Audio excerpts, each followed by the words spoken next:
Everybody that knows me knows that I've been a Honda Toyota guy forever, still am. So the safe answer, Toyota Highlander, Toyota 4Runner, depending on what size you're looking for. There's a lot of good options, but we all know that the Japanese makes, they've been pretty proven for many years to just have a little bit higher standard as far as reliability.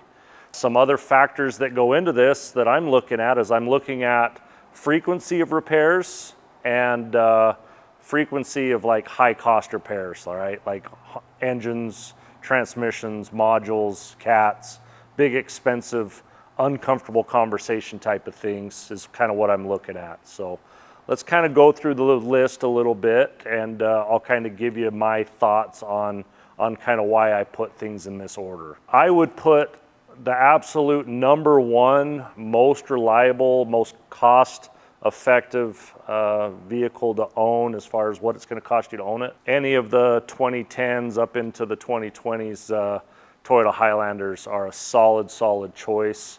One downfall to them is everybody knows it. So Toyota Highlanders and Toyota 4Runners, they hold their value. So you're definitely not likely to get a good deal on one. But if you buy one, drive it, take care of it, it'll treat you good, and it should still have a good resale value when you're done with it. The number two vehicle I would put in there, this is actually what I would buy if I was looking for a midsize SUV, is the Lexus RX. Lexus and Toyota, basically the same thing. The Lexus has, in my opinion, a lot nicer features. The interior's a lot nicer in my opinion, and then just the styling of it's a little bit nicer. The Highlanders and like the 4Runner, they're great vehicles, but they're somewhat basic. They're doing a better job. But the Lexus RX, good, safe, reliable vehicle. Doesn't break down a lot. Doesn't cost a lot in comparison to some vehicles to fix. So the Lexus RX, great option for you. Coming in third, I would probably put the Honda CR-V. Pretty good vehicle. They're light, economic, hold value pretty good, and we're not seeing a lot of major repairs. The repairs they do need seem to have a fairly lower cost. So coming in at third, Honda CR-V, or even if you want a little bit bigger one, the Honda Pilot kind of could go in that same category. Coming in at fourth, I would actually put the Subaru Forester. So we're here in Utah. Like today, it's a 10-degree day in January.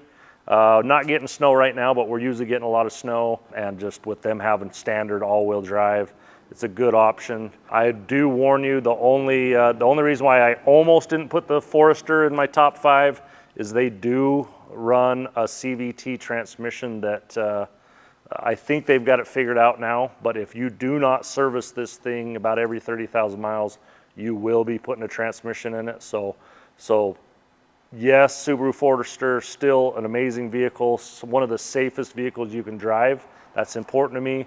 Very low cost of ownership. Unless you don't service it regularly, you will be buying a transmission on this vehicle if you don't take care of it. So I've warned you on that one. What I would put fifth is actually the Mazda CX. They've actually come a long way. My customers have been having great luck. The people that own them, they love them, so I've found that the people that come in and they've give their vehicle a name are usually Mini Cooper owners, Volkswagen Beetle owners, and then the Mazda owners. They love these things, and they've been good vehicles. So got some good features. Overall reliability is good, so that's a good option for you.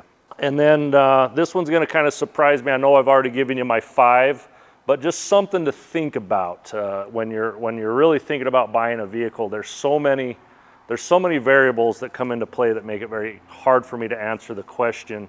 So I actually would even throw in the mix Hyundai Santa Fe's and the Kia Sorentos.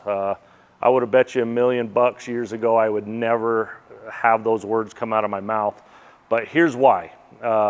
They're actually a pretty good vehicle, but they do have a tendency to have more major failures, especially than the other 5 vehicles I've listed. But Hyundai and Kia's warranty is probably the most legit warranty in the industry. They're covering drivetrain up to 10 years. I bet you at least a few times a month, I'm taking somebody's vehicle that's 8, 9, almost 10 years old, diagnosing it as having like a failed transmission or a failed engine, call the dealer, talk to them with the VIN number, miles, what it's doing, haul it over to them, and probably 9 out of 10 times that thing's covered, which is pretty good. Anybody that's watched our YouTube channel close enough knows I'm not a fan of a lot of warranties, especially the aftermarket ones, because they cheat our customers. Hyundai and Kia, you got to give them props. They actually do a pretty good job.